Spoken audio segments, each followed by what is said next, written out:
All right, folks, welcome in to Pickaxe and Roll, brought to you by our good friends over at Superbook Sports. I'm your host, Ryan Blackburn, at NBA Blackburn on Twitter, part of the Mile High Sports Podcast Network. And I've got a little bit of a different setup today, trying to come up with a little bit of a cleaner background, a little bit something that stands out a little bit more. Probably going to go away from the black box. I'm not a super big fan of the black box and the way that looks on this background. But if anybody wants to design anything for me, that would be super cool.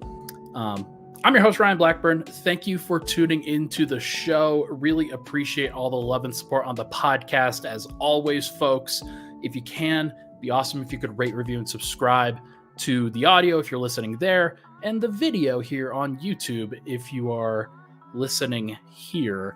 Thank you, everybody, for hopping into the chat. We've got Martin, we've got Chuck, Casey Mack was up early, Fernando's in here, 55555-ish, Patrick McMahon. Always love to see the regulars around. It is kind of a frustrating one, obviously, when you have a couple days to wait for a game if you're a Nuggets fan, and you wait on Sunday. Denver just played the worst team in the league, and Murray had 37 points. And okay, it's nice, it's fine, but then you have a national opportunity, a national TV game to go on the road and kind of send not send a message, but like show that you're awesome, show the rest of the world that you're good, and you lay an egg. You just don't care. So that was I think that was the story of the game. If we're being honest, this was not a great performance from your Denver Nuggets as they dropped one to the Utah Jazz. Final score does not really fully show how much of a blowout this was, but Utah won 124-111. Denver was plus 12 in garbage time. So this was actually a 25-point deficit midway through the fourth quarter. And if you just go through and look at the plus minuses, it tells a pretty, I would say, gnarly story on what actually happened here. Everybody in the Utah Jazz rotation was a positive. It didn't matter whether it was the starters or the bench. They each found their own success. Jordan Clarkson on the Utah bench, 27 points, 9 assists, 3 turnovers on 12 of 19, 3 of 8 from 3. He was great. Lauri Markkanen, 26 points, got to the free throw line 12 times, had 12 rebounds. He was great. Colin Sexton was giving it to everybody who was across from him. John Collins was very, very good on his own right. And if you look at Denver's plus minuses, it's pretty clear as well what happened. Jamal Murray, 31 minutes, minus 27. He was bad. He was not good in this game. Nikola Jokic, minus 21 in his 30 minutes. He wasn't as bad, especially on the offensive end, but on the defensive end, he was pretty suspect, especially just on rewatch. That was one of the big things that stood out about Denver's defense. There just wasn't a lot of fight. There was not a lot of hustle, and it very, very clearly looked like a Nuggets team that just did not feel the need to step up to the plate and play an effortful game.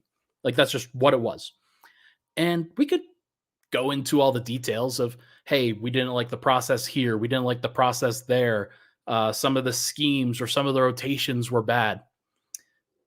But like, the most important thing if you're a basketball team is you just play hard. That is half the battle. It really is.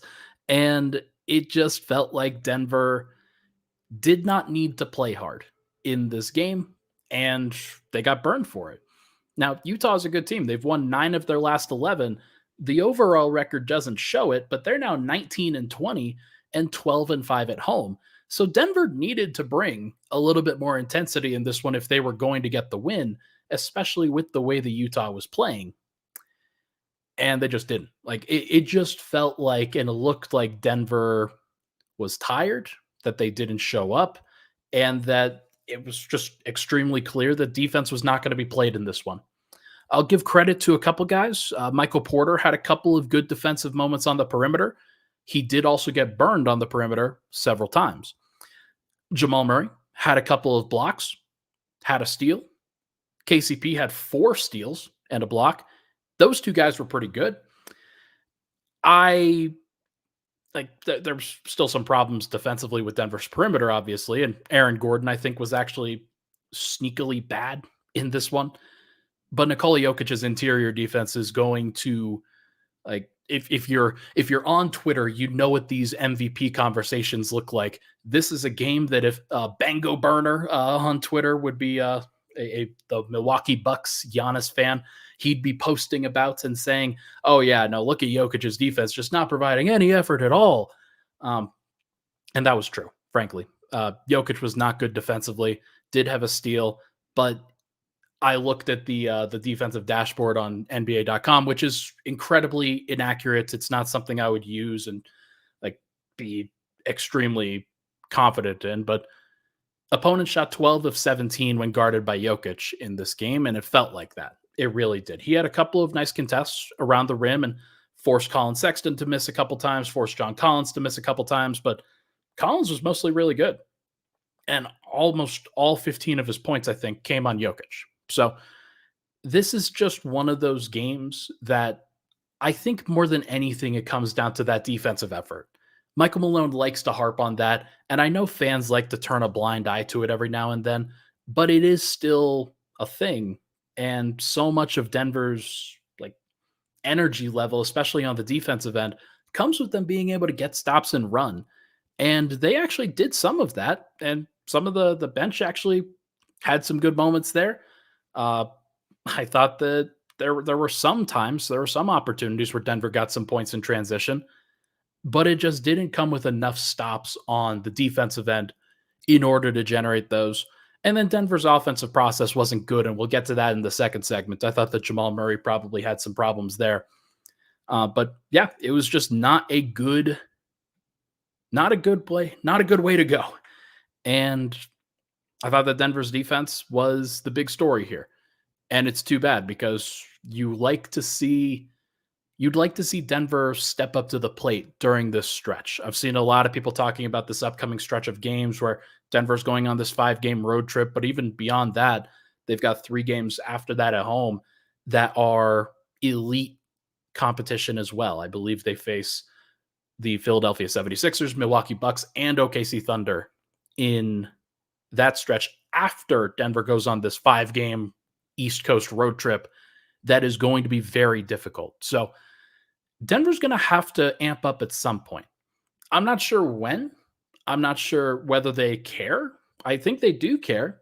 I think that there's a level here where Denver's going to have to find more effort than what they usually do during an 82 game season. They're going to have to go into those energy reserves. And this is where the tough early portion of the season from a rest standpoint is really going to come back and bite them because Denver's going to try to dig deep into those reserves and they're not going to be there. Like it's just going to be very, very difficult for Denver to find that extra energy. And so they're going to have to create it. They're going to have to find it. Guys are going to have to shoot better. And like we could go over the shooting splits right now. Jokic was great. 27 points on 9 shots because he got to the free throw line 12 times and made 8 of his 9. But everybody else outside of Aaron Gordon shot the ball pretty poorly. So I don't know what that's going to look like against a team that is an even better defense than Utah. But like Denver and Murray can't let Chris Dunn bother him. And the Nuggets can't let Colin Sexton bother them. And while Walker Kessler is a good rim protector, he is not so good. And Jokic is so much better that they can't let those kinds of things bother them consistently. And Denver they turned the ball over a bunch of times. They were sloppy. They were not very good. And it just was a clear lack of effort and focus from Denver on both sides of the floor. And that's going to kill you pretty much every single time. So, and now if they had played this level against the Pistons, then they probably win that game. But they're on the road. They're playing in Utah, a place where they've never really won. And there's clearly some lack there. So I don't know, folks. I think that this is clearly something that Denver's going to have to figure out over the course of the next 10 games. And the record will not be good if Denver doesn't provide better effort. Like it's just plain and simple. And they may not care for a better record. They may feel very comfortable in who they are as a title contender. But this is one of those tests throughout the season where if you fail it, then I'm going to start looking at other teams in the Western Conference and other teams in the Eastern Conference as okay, they might just be better. They might just be a better team. So it's got to start with the starters, and it's got to start with Jokic and Murray. And Murray in particular needs to improve. We'll talk about that on the other side. When we come back, we'll chat about Murray. We'll chat about just a variety of different things that sort of span from this. And then in the final segment, we'll go over Jokic's shooting splits. But first, everybody, we are changing the game. Win some money this season with Superbook Sports, the most trusted name in sports gambling with a direct line to Las Vegas. And now when you use promo code MILEHIGH, you score up to $250 with their first bet bonus. Win or lose, Superbook will match your first bet up to $250 with promo code MILEHIGH. Download the Superbook Sports app, enter that promo code, and you'll get $250 courtesy of Superbook Sports. Gambling problem? Call 1-800-522-4700. We'll be right back on Pickaxe and Roll.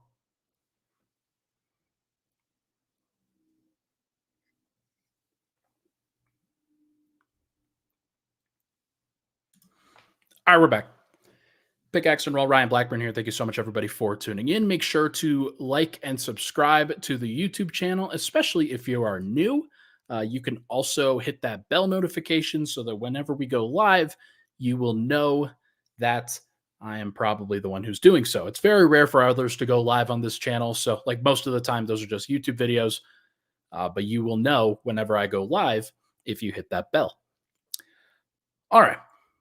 Let's chat about Murray. Let's chat about some inconsistent stuff.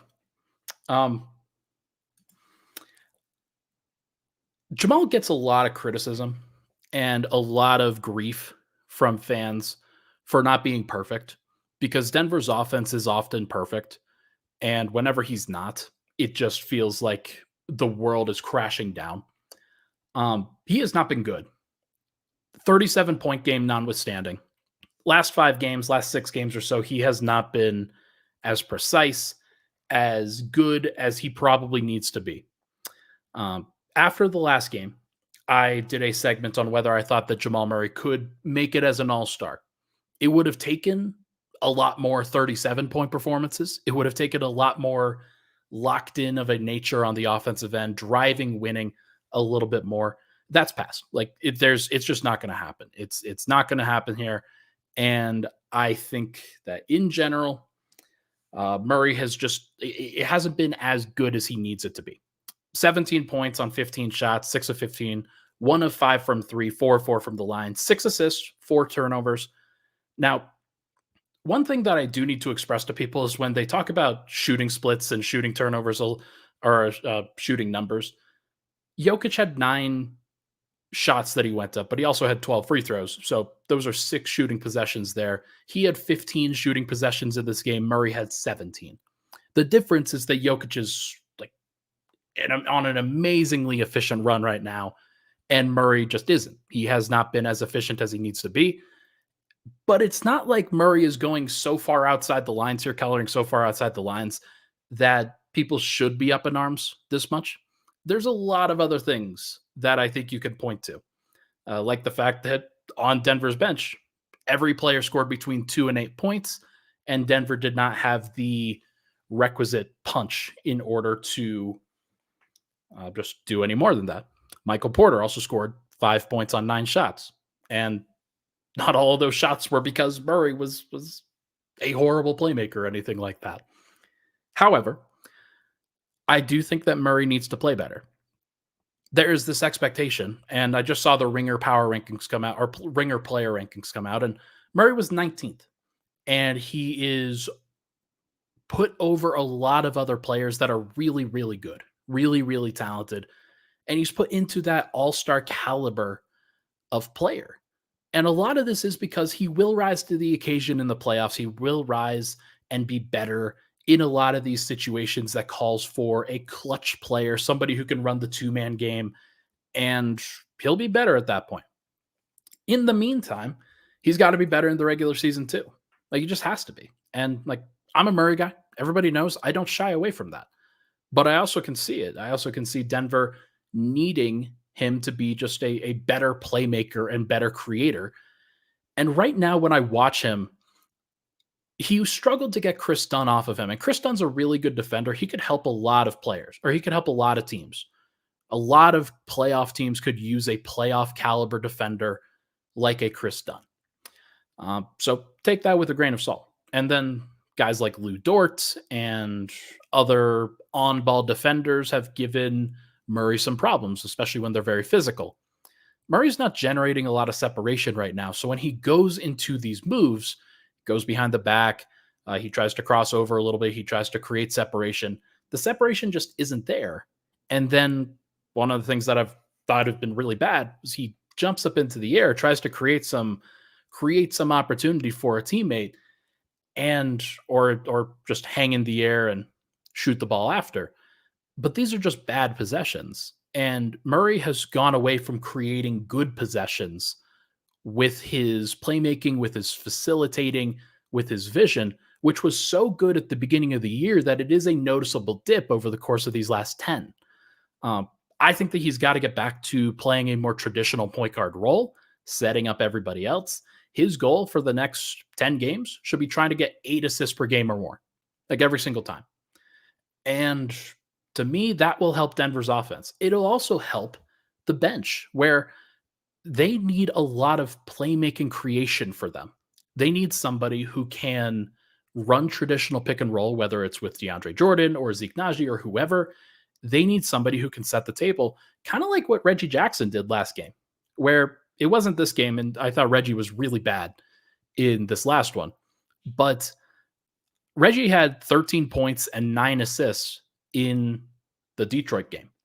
And part of the reason for that was he got out of transition, but he also set the table really well. He found Murray a lot of times and set up the shooters for success. I think that one of the things that Murray's got to do better is just be a traditional point guard with that second unit, because, and I've seen this comment a little bit, him and RJ together is not great. I will agree, but I will also say that Murray oftentimes, let me just open up my rotation template here. Murray staggered and played some of his minutes with the second unit, especially in the second quarter, without Reggie Jackson. And like, I thought that the Reggie Jamal minutes before that were good. The Jamal no Reggie minutes with the bench were bad. And that was with Justin Holiday in there as a floor spacer instead of Reggie Jackson as a secondary ball handler. So I think that we're still learning about it a little bit. We're still trying to figure out what the best lineup for Murray is with the second unit. And the numbers at some point, the numbers are the numbers. And so far, the numbers have said that Murray running the second unit has just been bad. And that might change if Aaron Gordon plays more of the second unit center and Denver just plays a little bit more of a switching style. But I don't think Denver can wait for that. I think that they've got to continue to play better, and they've got to do it with the guys that they have, whether it's Zeke Naji or DeAndre Jordan as the center, and with Christian Brown and Peyton Watson as the floor spacers and off-ball wings. Those guys did not have good games either. And a lot of that was defensively. But Peyton Watson also shot 1 of 8, 1 of 5 from 3, and just didn't look very good. So, look, you guys know how I feel about Murray. I think that he will bounce back. I think that he goes through these stretches here every now and then. And the moment somebody counts him out, the moment somebody says, I just don't think it's going to happen with him, I think that he will show up and he'll play great. He'll have a really nice stretch. Maybe it's right before the All-Star break, and he will remind everybody of what he can do when he's at his best, when he's at his peak. I also think that he might be a little bit physically worn down. Coming back from injuries, like, it isn't just rest when he's sitting on the bench and trying to come back from an injury. Like, that's not how that really works. He's played a lot of games. It wouldn't surprise me if Denver could really benefit. Jokic and Murray in particular could really benefit if they get some rest here. And like, they just look like they are worn down physically. So I do think that Denver has to do a better job. Murray has to do a better job of setting the table for the starters a little bit more, taking on a lesser offensive role, continuing to set up Aaron Gordon and Michael Porter, adding those guys into the mix as scorers and playmakers, and then saving some of that energy for the defensive end. Uh, will it work? I don't know. Like, I think that Denver, like their starting unit, more often than not, is great. This was an aberration. This was built on poor defense mostly, but also not necessarily great process. If the process gets back in order, I think the effort will follow. I think Denver will be okay. We will see what happens, but let's take another break. When we come back, we're going to chat about Nikola Jokic and some of the shooting splits that he has put up. And just there's a lot to like about where Jokic is at, even if the rest of the team hasn't played particularly great. But first, this message from Scout to Huff. Hey, what's up? It's DeHuff. I love to have fun. So tune into my podcast, DeHuff Uncensored. I give unfiltered takes on Denver sports, crazy news from around the world. Plus, you never know which one of my characters is going to swing by. Well, I hope one of them's your mother. Oh, Connery, Mama is always here for you. What in the blue heck is going on here? So subscribe and get ready to laugh to DeHuff Uncensored anywhere you find podcasts. Follow me on social media at DeHuff Podcast. All right, we're back. Final segment, Pickaxe and Roll. Thank you so much, everybody, for tuning into the show.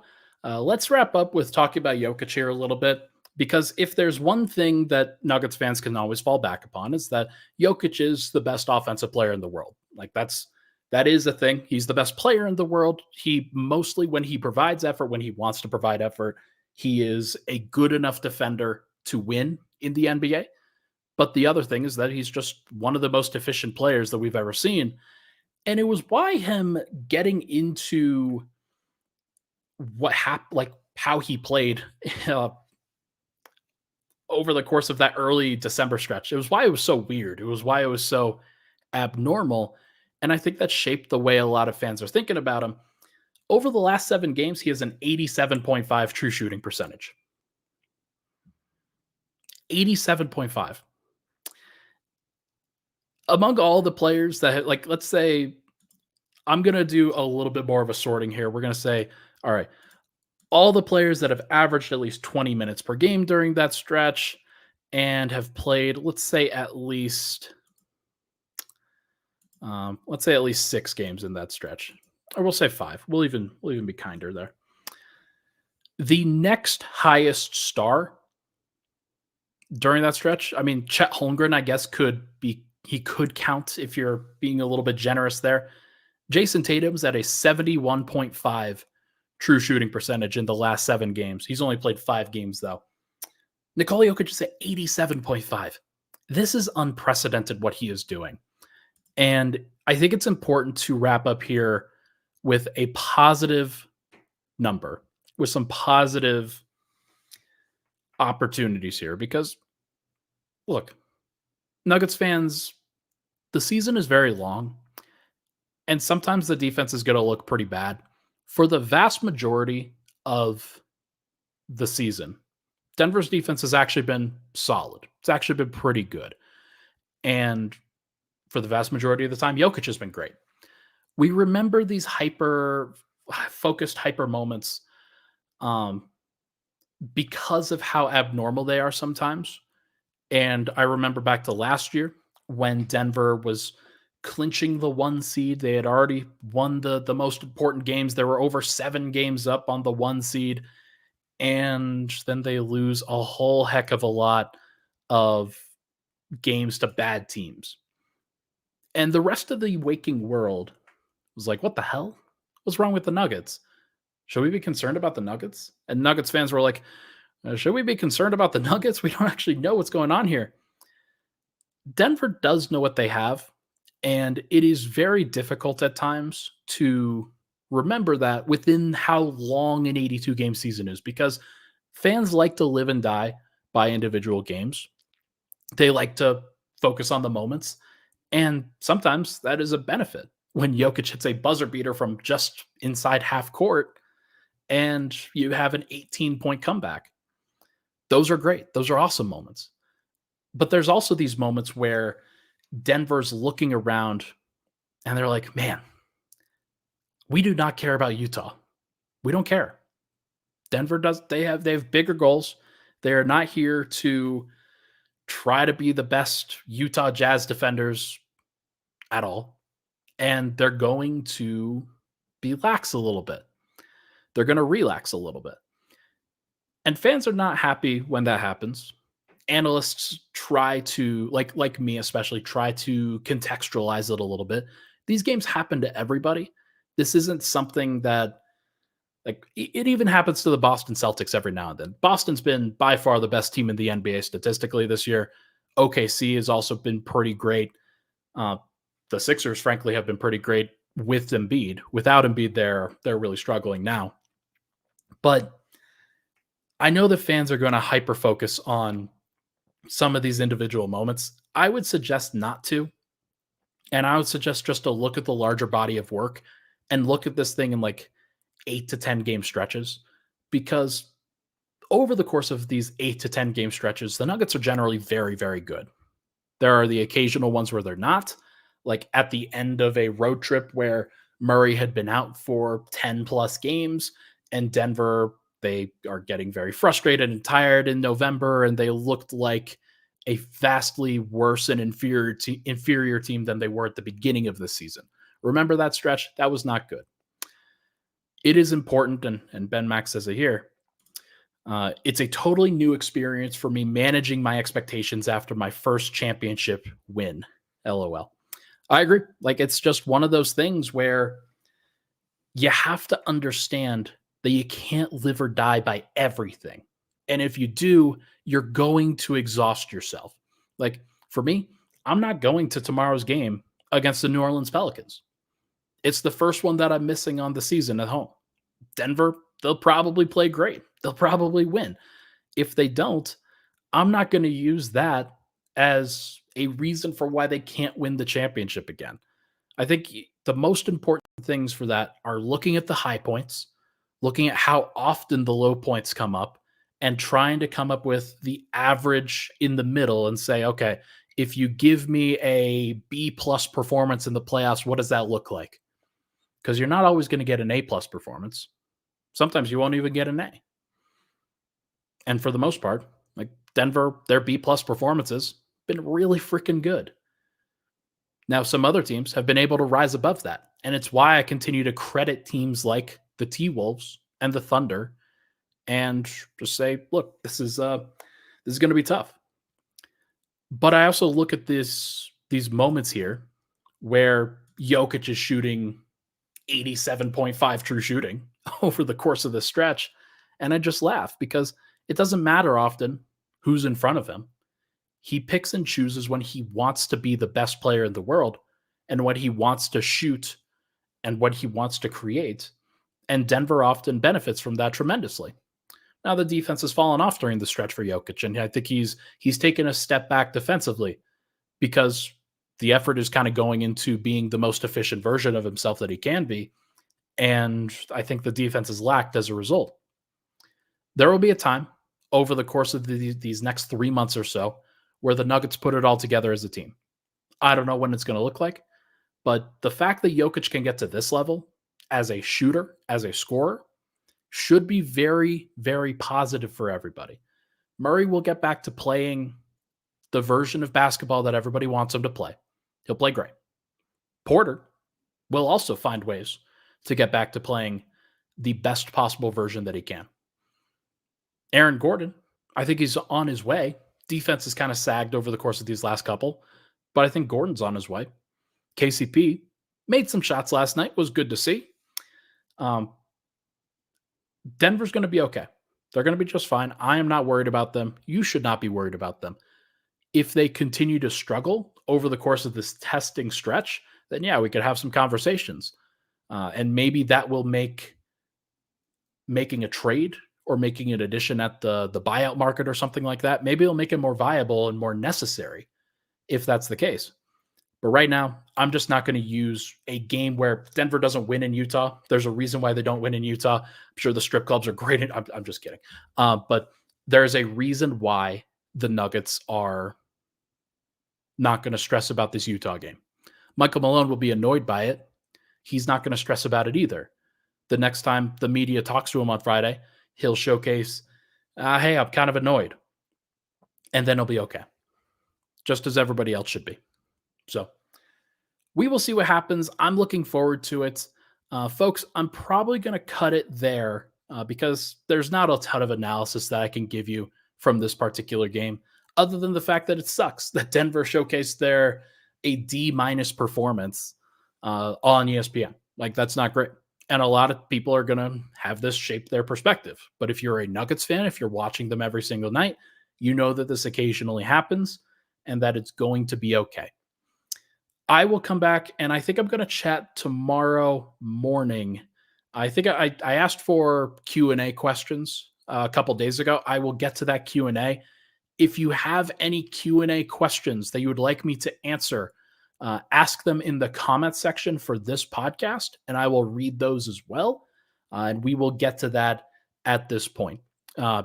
Probably early tomorrow at around the same time, maybe like 11-ish. Should be good. Everybody, that is going to do it for this episode of Pickaxe and Roll, brought to you by our good friends over at Superbook Sports. Thank you so much for tuning into the show. Hit that like button, hit that subscribe button. Make sure to rate, review, and subscribe on the audio side if you're there. Thank you so much for tuning in to the podcast. We'll talk to you guys tomorrow.